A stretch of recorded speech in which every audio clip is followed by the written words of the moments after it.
Hey everybody, and welcome to the 26th episode of the Insiders on Real Estate and Marketing. I am your friendly host, Sandy Hibbard, and this is my very friendly co-host, Mr. Mark Miller. TGIF. I like the Fridays. I do too. Yeah. I do too. We're always in a good mood. Oh yeah, because we know we're leaving the industry for 48 hours. For 48 hours. You and I get to do that. Not everybody can. No.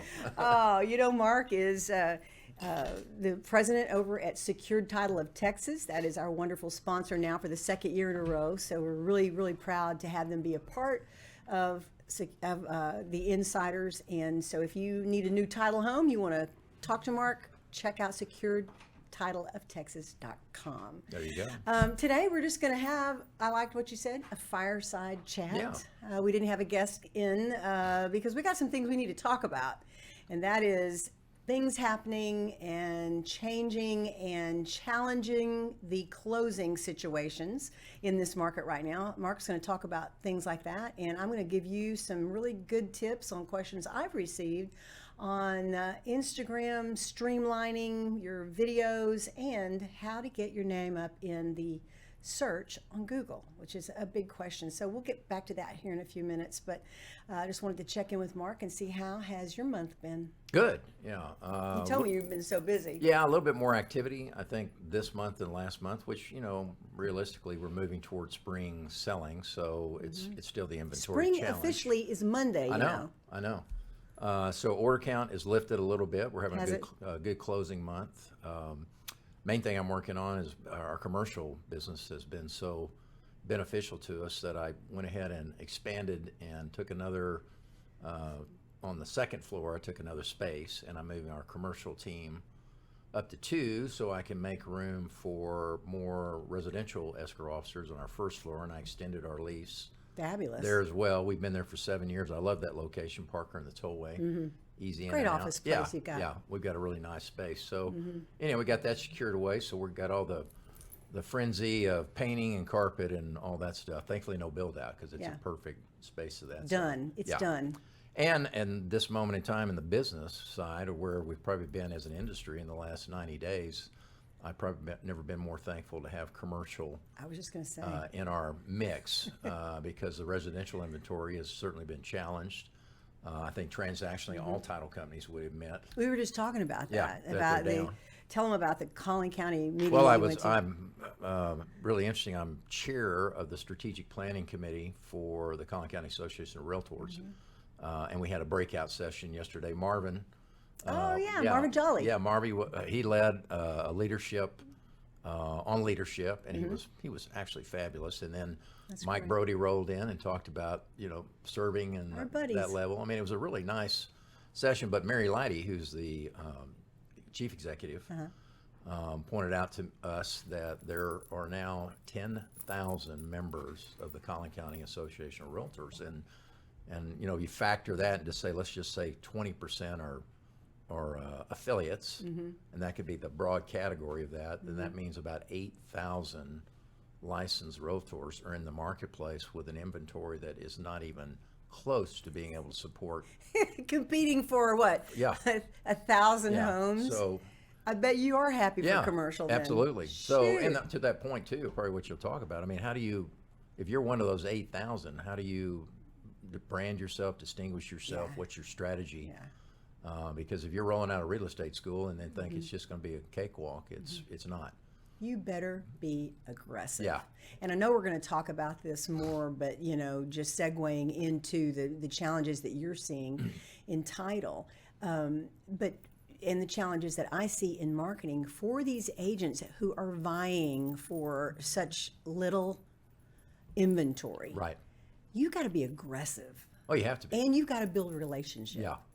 You probably have to do the first. Yeah, exactly. Yeah. You've got to have the relationship with people. I don't know that there's any more of a key time to have relationships and with the people. And it's probably, and you start thinking about people that roll into this industry, and that everybody always thinks of their sphere of influence. But you don't have the knowledge, so you better have the relationship, because you're only going to gain the knowledge through transactions. Exactly. And through whatever be the training that they may facilitate to the brokerage It's so company. challenging to start new in this business, but it's not a no-brainer. Our friend Troy Olson, he's over at Keller now, and he's doing a lot of coaching. That's where he's spending most of his time, and he's coaching on dual careers. So a lot of realtors that are coming into the market are having to juggle. They have to be. 2 jobs. Yeah. Yeah, and so there is actual training on that now. Yeah. Because it's with this market the way that it is, you better have something as a backup. Right. Right. Well, and you better have, you better have some good industry partners with you as well, particularly if you're new into the industry. And when I say new, I'm not talking about 6 months. I'm talking about people that are in the industry inside of 5 years, compared to people, that have 10 to 20 years. Yeah, 5 years used to be a veteran. They have an historical perspective, but 5 years is. People don't have the transactional knowledge that they are, and the environment out there is changed dramatically in terms of what they need to understand and know about a transaction. And it's not just the contract, it's all the other things behind it. It's everything. Yeah. Like what we were saying Right. earlier before the show started, there's so much that's changed. You don't hardly even recognize real estate the way that it was 10 years ago. So if you don't have that historical backdrop, Right. I don't know. Does it help you? Does it hurt you? What do you think? Well, I think it could be to your detriment, but and I'll give you. It's about the knowledge of what to look for and what to ask for that you may not have. And one of the ones that sort of everyone's learning from is suddenly, as the bandwidth goes north, more and more people are beginning to sell their land. And there's all kinds of little things to know about land that is not like lot and block in a residential home. We saw that with our guest Sarah Boyd last month. And you start dealing with rollback taxes. You start dealing with the importance of that survey.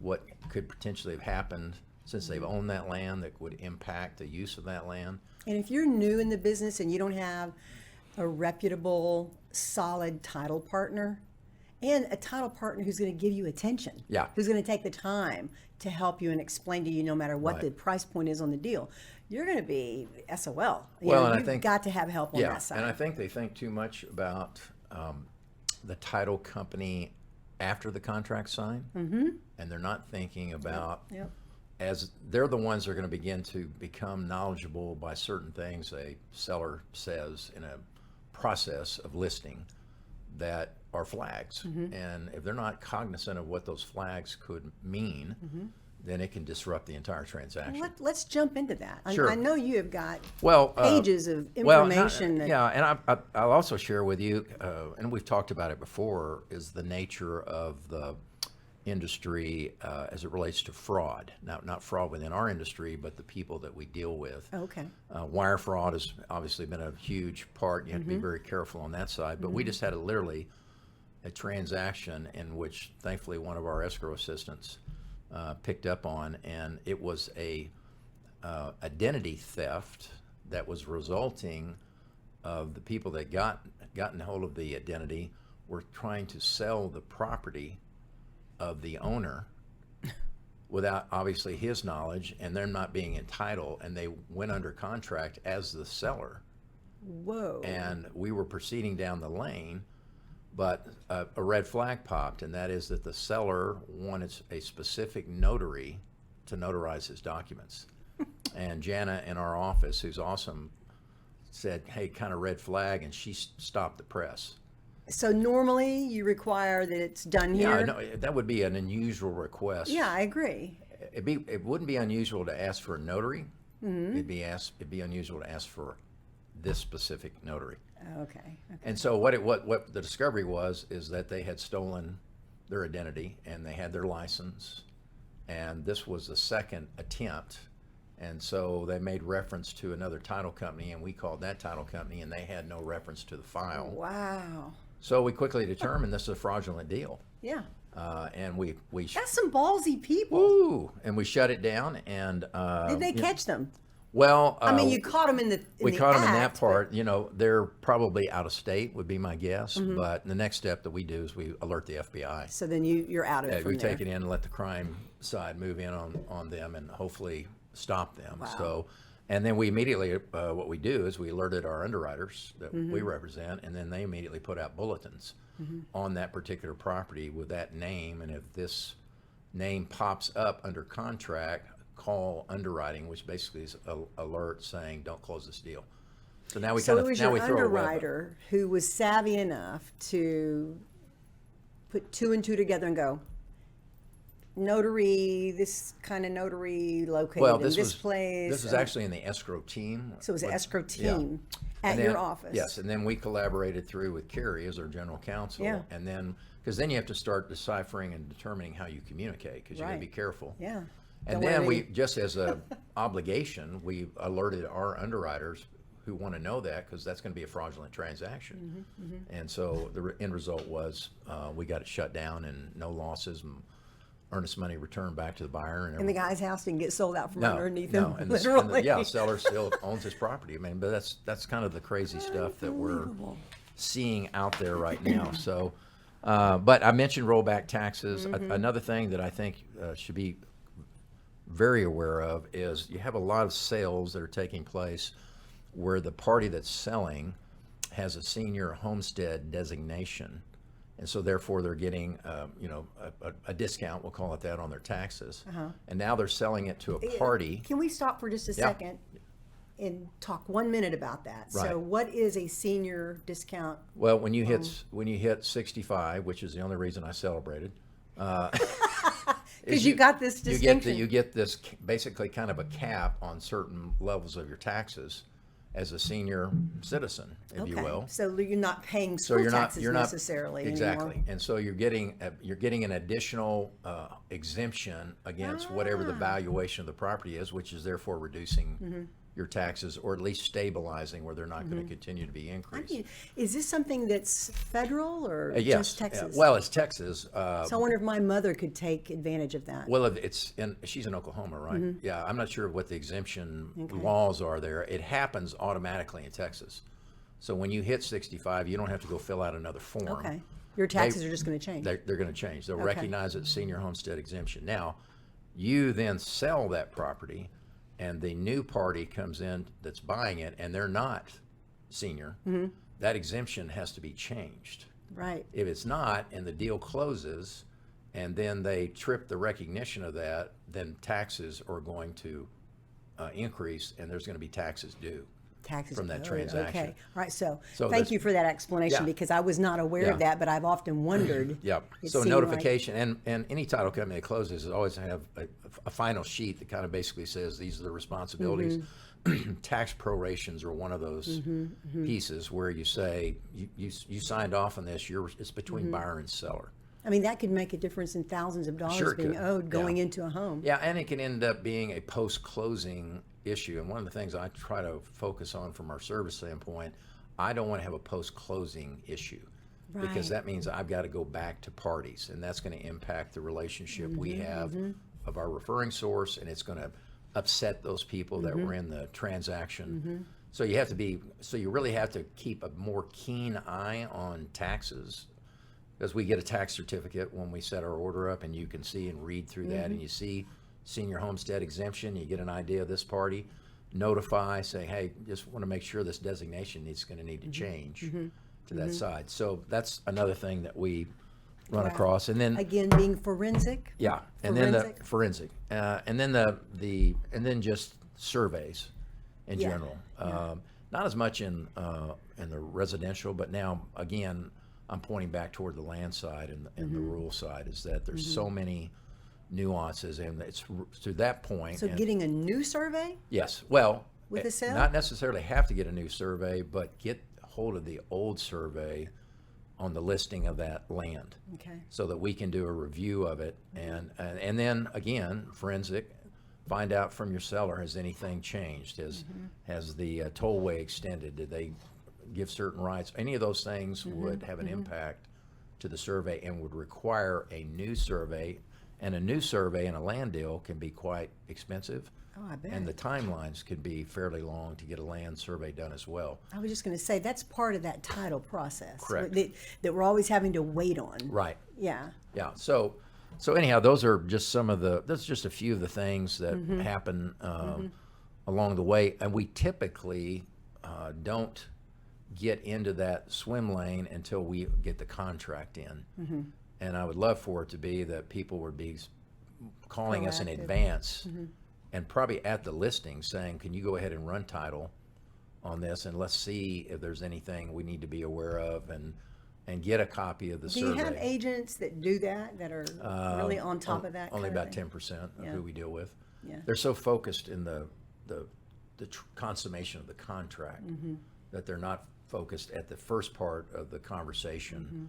And I've always said that, as you know, and whether if it's just a home, Yeah. anything happens since you've had the property, any circumstances, any deaths, qualify, there's not a divorce, all those things which can be impactful to the conveyance of title.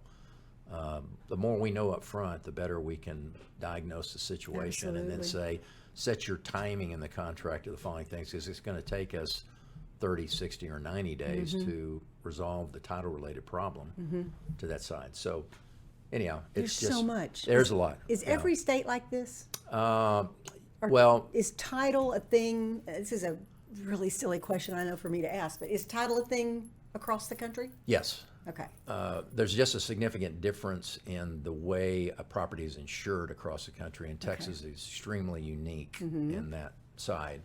And actually, I think it's easier in Texas than it is in other states. Okay. From a standpoint, because there's so many other types of coverage that is offered outside of Texas, and so we're pretty simple, and we have good rates. Good. That's why I've never left. I know. Yeah. So good. anyhow, that's just some of the some of the Those things that are- we're seeing out there, and Interesting. and I think to another point that surfaced from what I was talking about in that breakout yesterday from Marvin is because he was kind of saying, well, why get involved in the association, and then why go to the national or regional meetings and so forth? And this is a marketing related side, is because the amount of friends he's made across the country, and because Marvin went all the way to chairman, Yeah. and through attending those meetings for referrals from people that aren't licensed here but have a client that's moving from California or Florida or whatever.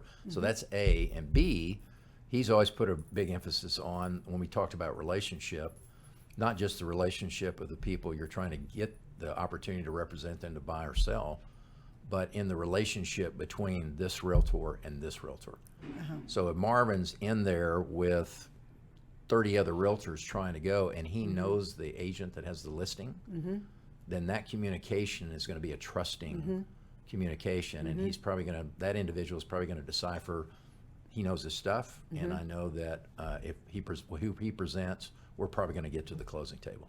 Yeah. So I thought it was interesting to, we focus so much on how to get to the opportunity, Right. but also you have to be able to be, how do they win? How does somebody that, with 50 people going after it, how are you the one that got the offer accepted and the other know. 49 did not? I know. What are Let's those? bring them in and interview them, Right. because that is What a what huge is the thing. criteria? Yeah. Yeah. So it's And so interesting. relationship is what you're saying, and Relationship. Jolly was talking about that. He was talking really about that. Yeah. And we've talked and that's about that here. reputation as well. Yeah. Yeah. And relationship, not just like you said with even the agent or with the buyer or the seller, but but relationships with the vendors. Yes.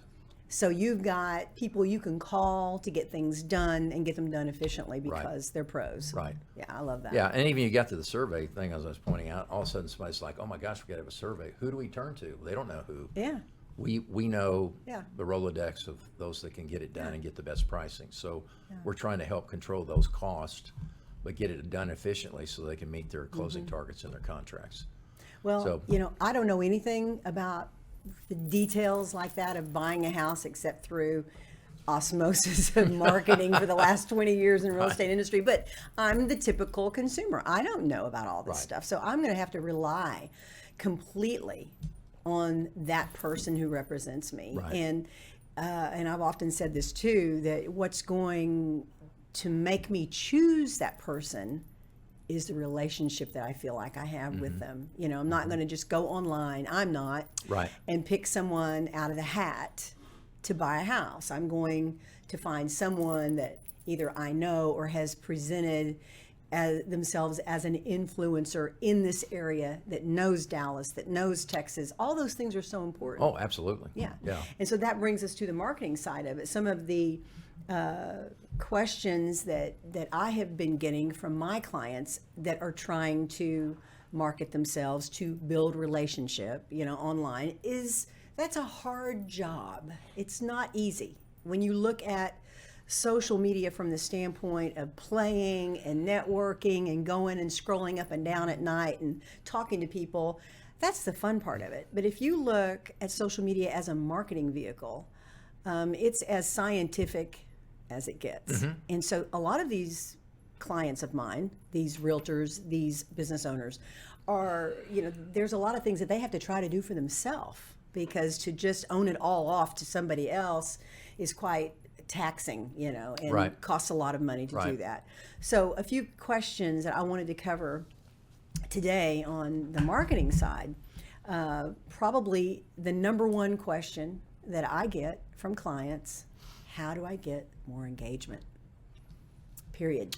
From the business to the consumer to the realtor to the entrepreneur.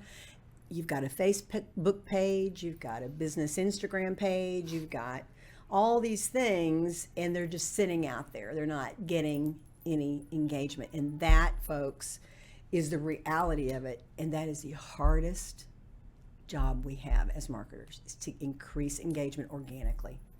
So that's the number one question that I get.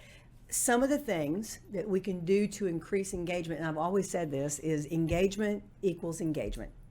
So the more you engage, the more engagement you're going to get. That it's kind of an old school thing. We've sort of already learned how to do this. We know that, and you can try it. You can go onto your Instagram right now and go find a few fabulous photos, a few great reels, like them, comment on them. All of a sudden, boom, that person is in your feed, right? You start seeing them. Now you've got an opportunity to engage with them more, and they have an opportunity to engage with you. So the first thing that you have to do to increase engagement is to engage yourself. And so that's just one simple answer. Another way to increase your engagement is, number one, just to have great stuff. I was reading an article this morning, and this is where the science to this just blows my mind. They've done research on the kinds of images that get and attract more engagement on social media. And it gets down into scientific stuff that's way over my head, talking about the angles of the pictures, the gradients that are used, the photos that are used. How many subjects do you have in a photo? Is it just one candle burning, or is it one house, or is it a house full of stuff? All of these things make a difference in whether or not someone's going to stop as they're scrolling and look at that picture. So the second thing I would say, other than engagement, is just create great imagery. You don't want your images to be too bright. You want them to be kind of a sexy feeling. Honestly, this is what this report said, that it's the gradients and the more muted tones that have maybe a central focus color, like Mark's outfit today. He's got that burgundy with a patterned shirt underneath, white pop. He's got this color jacket with the little handkerchief right here. That would work well on social media because there's a central focus. It's pretty to look at. It's going to have different hues. So these are the kinds of things that we have to think about when we're posting our photos on Instagram if we want to get engagement. The only other thing I see often, and particularly more on Facebook, and I just kind of flinch every time I see it, because we were talking before the show that we feel like we're in this tip of where the relevancy of marketing is going. Yeah. And I pause for a minute because I see the posting from market stats for Collin County, February, and that's the post. And I'm like, who are you attracting to that site? Does it interest you at all? No. And on top of that, it's not, most of the time, at least as it's represented, is not coming directly from them. Down in the corner is XYZ Title Company. Mm-hmm. Mm-hmm. So it's sort of like this, collaboration, we want to call it that, but I don't think it's relevant to, if I'm buying or selling a home, I think I pretty well know that it's hard to find a home, and if I sell, I'm going to get maximum price for it. I don't think the statistical side of it is reflective of anything from a marketing standpoint. To that side. I think there could be a place for that somewhere in your marketing. Right, but that should be the primary, is what my point. Totally agree with you. And I've it's been third preaching party. that for years. To me, it's third party. It's not really. It's not personal. And it's not. There's not any.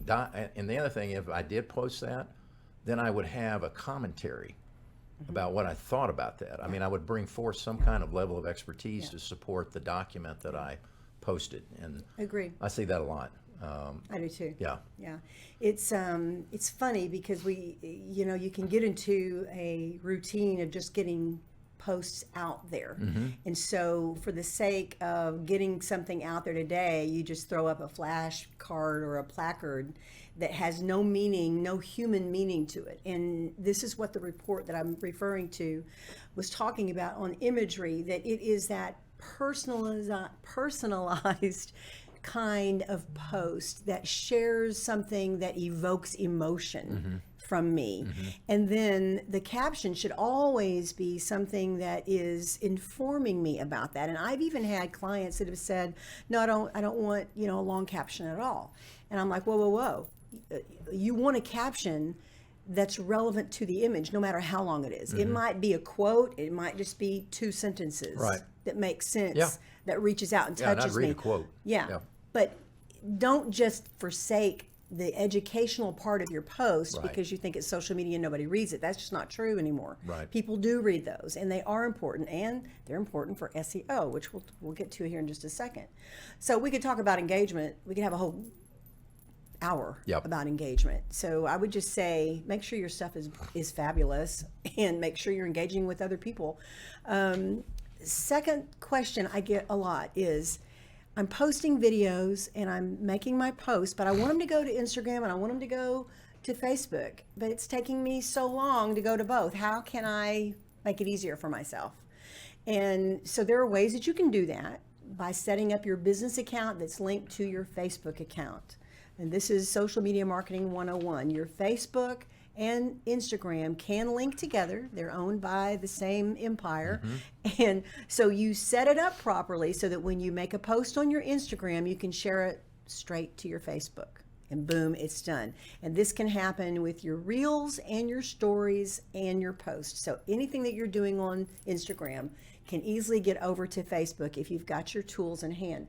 This is your best tool that you're going to ever have right here, is having your phone set up with all of your apps, Facebook, Instagram app, your LinkedIn app. Have them all talking to each other. You can always go out and join I'm having trouble talking today, a posting dashboard like Hootsuite. There's many of them out there where you can create your accounts in that and post to them across the board. That's something that I use as a marketing professional, but anybody can get on those and pay for a monthly subscription and do that if you want to do it yourself. So that's one way that you can do it, is just make sure you're set up properly. The third question I'll talk about today before we start wrapping up is, how can I get my name to come up in search? I had a client who was, very concerned, rightfully so. She had typed in her name of her business into Google and nothing came up. Nothing. So that makes you raise your eyes and go, what am I doing wrong, or what am I not doing to make sure that I am going to be included in Google? And the first thing that I would say is hire a professional. If you're concerned about SEO and your company and your product, it's more than just putting the right articles on your website. It's more than just having posts and a profile set up properly in Facebook. It goes really deep, as we all know. SEO can be very expensive to invest in. It can be very detailed and completely scientific. So that would be my disclaimer on this question, is hire an SEO professional, a reputable company who can help you. Okay, that aside, what I can tell you is going to work is you've got to remember that it takes time. To be indexed by Google today is to provide content on your website that says, I have the book you want. So I'm typing in a question about how can I secure my house, land, or the property I just bought. There has to be an answer somewhere out there that reads like a book that says, are you having problems wondering if your land is safe from blah, blah, blah? Well, this is how it works. I mean, elementary, my dear. Right. It's step 1, step 2. And Google likes to look at content today, not keywords, but content that is rich with your keywords, meaning that the content talks about what you do. So if you Googled for that, and let's just say it is what's the best way to sell my land today, and then you click on that, and it starts to get anyone that specializes in selling land. Realistically, they should pop. They should. Up in that, right? Okay. But they're not going to if their website is just full of market stats. Yeah. You know, And not content. Is and what not you're saying. content. Okay. So your blog is really important here, because your blog is what's going to provide fresh content, and it should be providing fresh content optimally every day to your website that's pertinent to what you do and the answers that you're providing to your customers. So it's really not rocket science. They've made a science out of it. Right. But you know, if I can just put it all collectively together in a little bowl for you right now to finish off the show, to get your SEO up, you have got to be everywhere. You've got to have content that's talking about what you do in a specific manner that's clear and easy to understand. Someone put it to me like this one time. They said that Google is looking for novels. When you type in search, Google is going to look for that novel out there that's got chapters and headers and pages full of content that's telling the story about what that person is needing to have answered. So, you know, so much we could talk about this, but we're running out of time. So I would just say that SEO is probably the biggest thing. Contact me if you want to get some more information about that. Making sure that you're posting across the board on your social media platforms, and that you're posting keyword-rich information, that you've got your Google business set up, and that you've got a website that's optimized. So someone's taking care of the back end. You want to make sure that that's done. So all those things are important. But we've run out of time, and I just wanted to end the show today. First of all, and go ahead, Trey, if you could, and pop up that link. To a lot of what we were talking about, I've got a blog post, and the link's going to be on the screen there. Instagram trends to incorporate this year. And these Instagram trends that I have in the blog article also deal with SEO. So go to that link and read about the SEO effects that just setting up your Instagram profile properly can have. You can be found easier if things are just set up properly. So go to that link and check out that article. But I wanted to end the show with just a shout out to the ladies. I was doing some research on an article that I'm writing, and I discovered that the rise in female single home buyers is on the rise, rather. And it's very exciting, because it's been 3 decades now as the rise has happened over 3 decades. So today, more single women are buying houses than they ever have. And so that's a great thing, ladies. You have the ability to build your wealth and to provide security and protection for your family through a home of your own. But just wanted to shout out to the ladies. It's Women's History Month, and a lot of you don't know my history. I don't know your history, and it's time we start sharing our histories with each other, because in knowing where we come from and the obstacles we've had to overcome and the things that we've done that have empowered us helps all of us. So ladies, your history is my future, and I just want to give a shout out to all of you, all the ladies in real estate, all the ladies who own their own business, the women-owned companies out there. You girls rock, and you're doing it. You're making it happen. So we celebrate you this month on the Insiders, and that is a wrap. All right. So thank you so much You're for welcome. all your input today. We'll see you next month. See you next month. Okay. All right. Bye, everybody.